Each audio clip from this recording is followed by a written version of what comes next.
quantidade de meios de hospedagem disponíveis nas plataformas na tua cidade. Por quê? Porque às vezes você faz, eu queria alugar por temporada aqui na minha cidade. Aí quando você vai ver a tua cidade, nem tem tanta demanda assim. Não tem quase nenhuma. Né? Pode ser que você seja um floco de neve no sertão.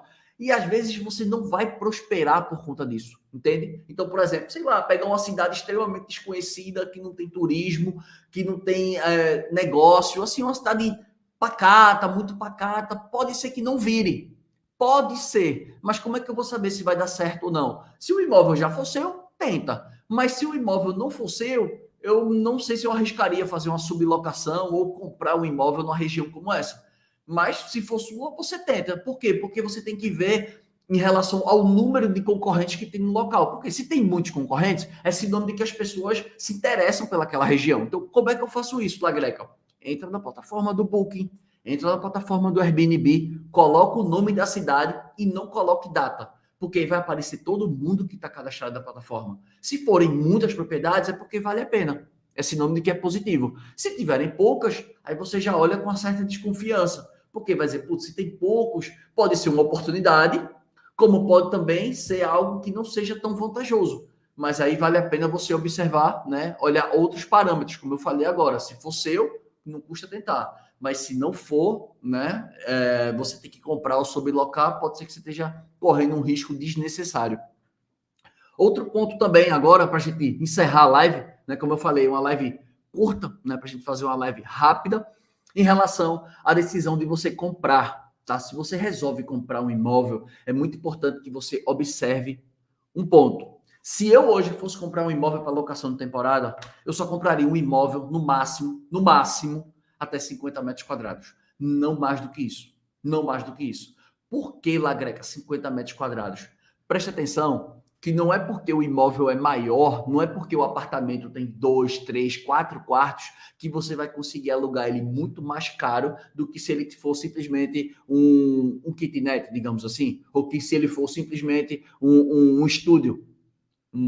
Isso não vai fazer diferença. Por quê? Vamos botar lá que o aluguel de um estúdio, né, um quarto, sala, tudo equipadinho, tudo organizado, 50 metros quadrados, que o aluguel desse estúdio custe R$300, por exemplo.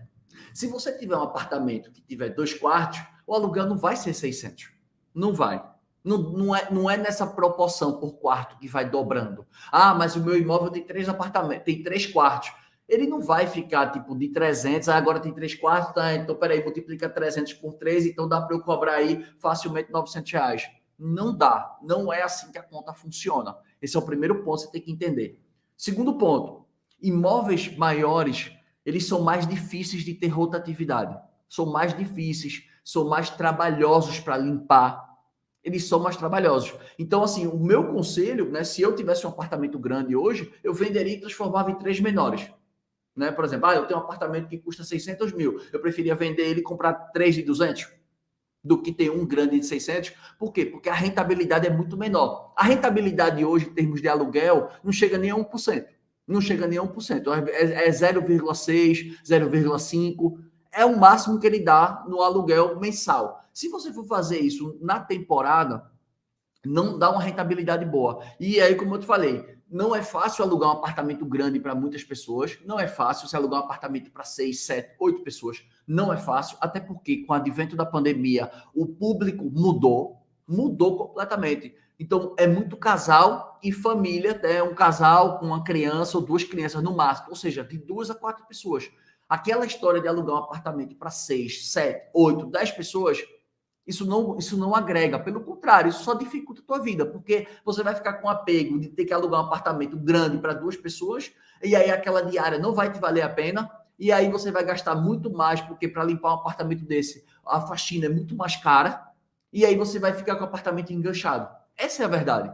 Essa é a verdade. Então, preste atenção que imóvel grande não agrega para a temporada. Agora, uma casa de temporada é outra situação. Por quê? Porque é um outro tipo de imóvel. Então, quem procura uma casa de temporada na praia, né, quer levar a família, é diferente de um apartamento numa área urbana que você quer alugar para 7, 8, 9 pessoas. Não é assim que funciona, tá? Então, o meu conselho é esse. Você quer investir no imóvel por temporada, 48, 50 metros quadrados é o máximo. Por quê? Vende rápido, né? A diária é acessível para todo mundo, né? Você consegue reservar rápido, né? O vender que eu falo é vender a reserva.